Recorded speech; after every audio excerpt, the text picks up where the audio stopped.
Георгий Шамба ушел из жизни 6 октября 2006 года. Последнее свое лето он провел на раскопках в Ишерском городище. Выдающийся археолог, абхазовед, доктор исторических наук оставил уникальное наследие для всего научного мира Абхазии.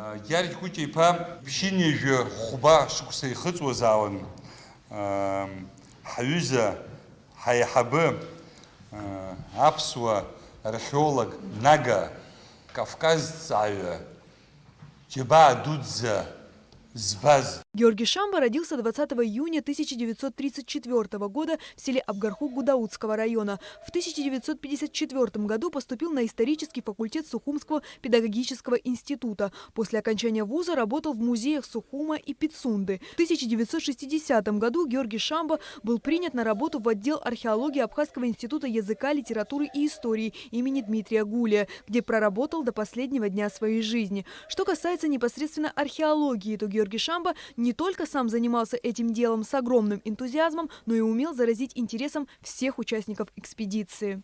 Копал месяцами, просто потому что он сейчас что там пойдет, и вот это вот так увлекательно делать.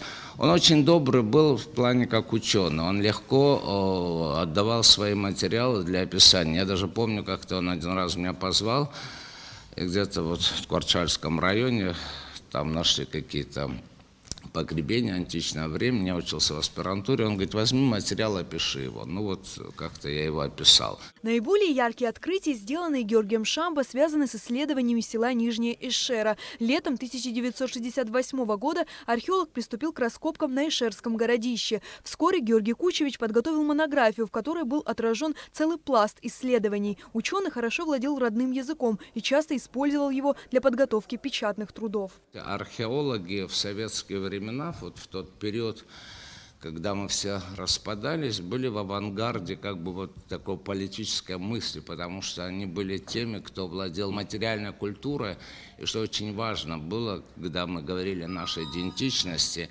И, конечно, Георгий Кучевич был включен во все эти процессы, и всегда его слово очень было важно. Георгий Кучевич один из немногих археологов, ну вот Миша Гунбайон, могли писать на абхазском. Занимаясь раскопками в Цибельде, Георгий Шамба смог поставить и раскрыть множество актуальных исторических проблем.